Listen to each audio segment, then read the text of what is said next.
Good morning, everyone. Happy Sunday to you. Where does the time go during the week? I think the last time I did a video, it was on a Sunday.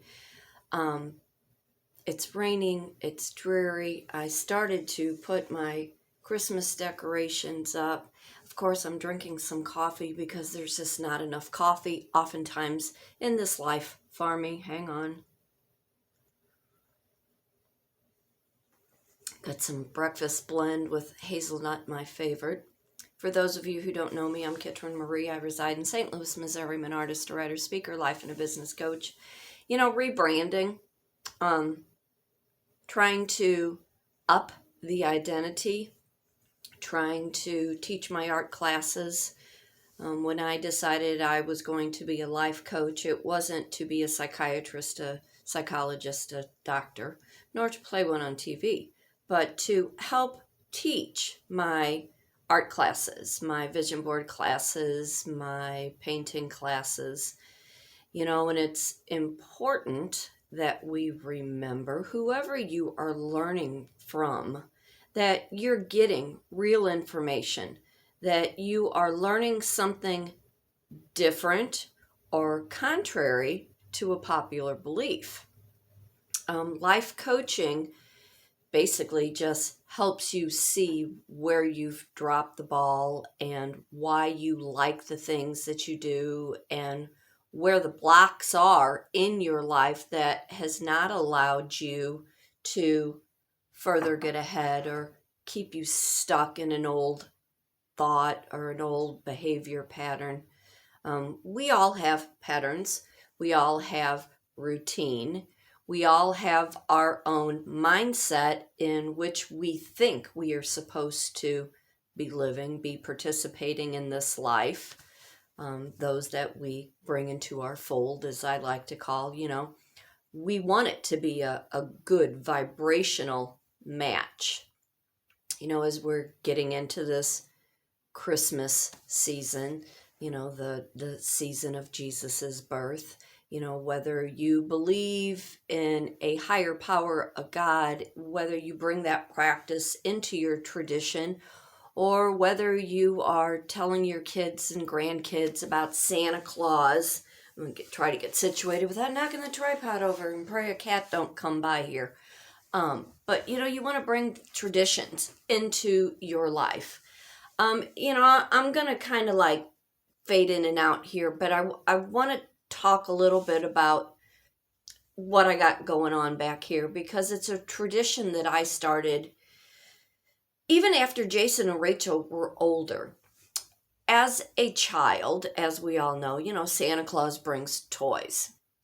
And somewhere in my youth, a Raggedy Andy doll came into my possession.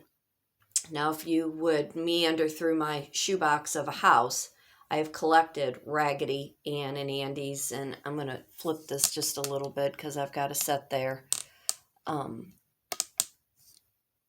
I'm fascinated by Raggedy Andy and Ann dolls. And as my daughter says, Mom, you realize you named Jason and I after those figures because it's Jason Andrew and Rachel Ann. And then as I started getting this idea about old toys and bringing back old tradition, I found an old fire truck and I found an old milk truck. And if I can scoot over this way, the bears. I'm all about bears. I'm the only person I think who has been to Tennessee and who has not seen a bear, which just breaks my heart every time I think about it. But I got my 3 bears going on, and I was looking for my hippopotamus because, the song, All I Want for Christmas is a Hippopotamus. And I can't find it. I don't know where it is. But I'll come across it eventually. But it's about starting traditions. It's about keeping traditions. It's about bringing those little things into your life that just make the season a little bit more joyful. I do not want to be around anybody that doesn't like Christmas. We can't be friends. I'm sorry. I like that joy. I like that happy. Yes, it gets to be a little expensive, but if you have generosity in your heart, a dollar amount means nothing.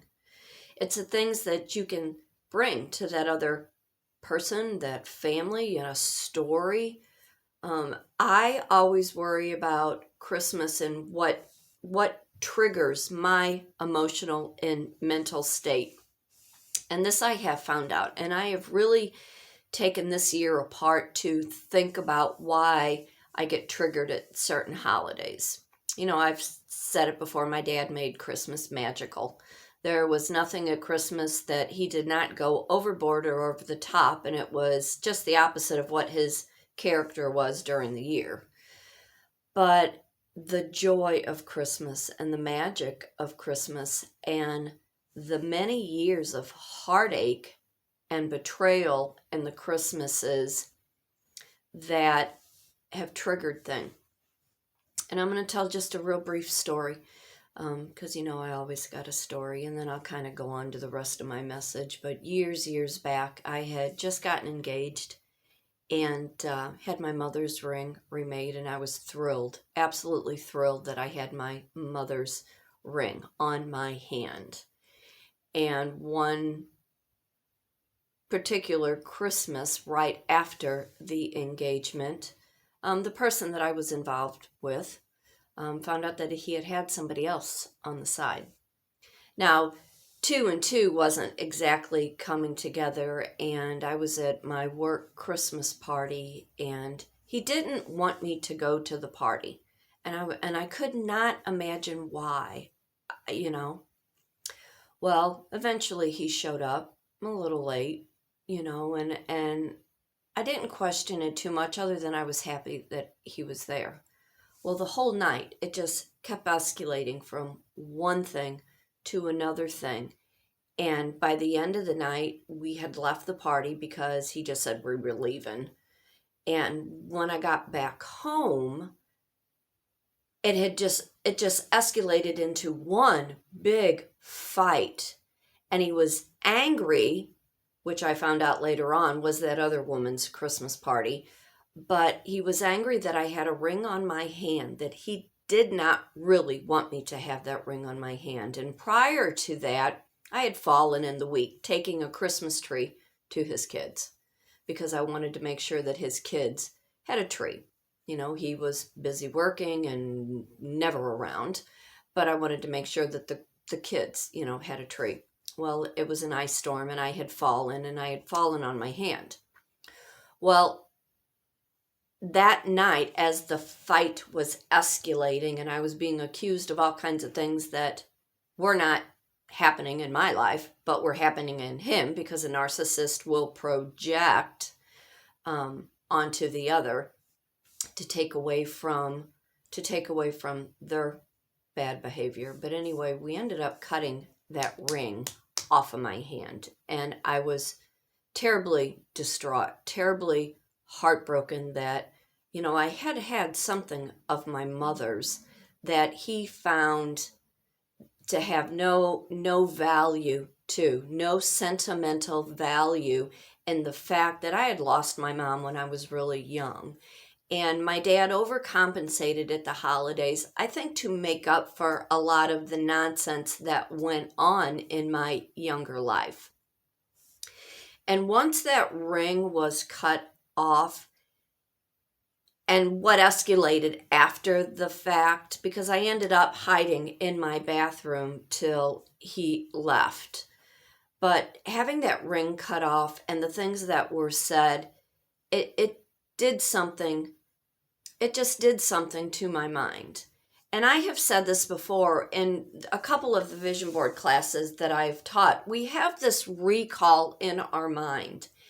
And whether we are far removed from the incident and years have gone by, if you are with somebody else during a holiday and the other person is disgruntled and the other person is not enjoying the moments and not making the best of the holiday, something in the hippocampus, where it stores all your memories and all your emotions, it triggers something. And a person who has been abused, a person who has been neglected, the recall of a feeling will come forward.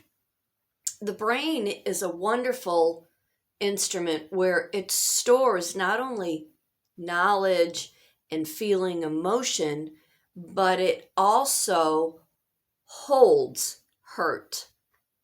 And at this time of year, if you have suffered something in your past and you are with somebody who has triggered something, and all of a sudden you start to withdraw, you start to act different, you start to go into this depression, your anxiety kicks up, you need to just set the boundary and you need to step back. And you need to understand that whatever it is that you are feeling at that moment, it is not the same situation that occurred whenever it had occurred. And I really this past year had to stop and think about my triggers. You know, over on TikTok, hang on a minute. Over on TikTok, I've been following a bunch of different psychologists because I find it interesting to just psychology is fascinating to begin with. The way the mind works, the way we store emotion, how we bring the same type of people into our lives, and we don't even realize that we bring the same type of people into our lives. You know, and then situations fall apart and relationships go by the wayside, and you kind of like are stuck in your tracks, like, what the hell just happened? But anyway, there was somebody over on TikTok who was a psychologist, and she had said that she realized that she always broke up with her boyfriends on some major holiday. And she could never understand. She said it was like, it'd be Valentine's Day, it'd be Easter, it'd be Christmas, it'd be his birthday, it'd be her birthday. And she stopped and she thought, when she was 12 years old, it was Thanksgiving, and her grandmother, who she held near and dear, her best ally, was in a nursing home. And the mom wanted to eat. The mom wanted to do Thanksgiving before they went to go see the grandma at the nursing home. And the child was just furious, she said. And they ate their dinner, and the child had wanted to go earlier in the morning. Well, long story short, by the time they got to the nursing home, the grandmother had passed away. And the child was traumatized, and she was angry at her mother. And she said, when she got to be an adult, every time a holiday came along, she enjoyed the holiday, but there was always something within the holiday that triggered something in her hippocampus, in the limbic part of your brain, that she could not understand till just recently. Just recently, she realized what the trigger was and why she acted the way that she did. It was a protection mechanism because she did not want to hurt. She did not want to feel the loss any longer, but in order to understand why she was coping, she was ending relationships to prepare herself from the fact that she might lose that other person. Now, if you don't understand that, you might have to go back and you might have to listen again to what I just said. But there are certain triggers that we all have during the holidays. And there were years before, where I would just get my hopes up so much. And because I looked forward to that magic, the same kind of magic that my dad always provided for me and my sister. And when the magic didn't happen, the letdown and the disappointment that came with having that expectation that Christmas was going to be magical, and the other person, who was a narcissist, who really didn't care about my feelings or about my children or about how the holiday meant so much to me. So as you are going through your holiday season, take a step back, reassess your childhood, reassess the disappointments that you had in your life.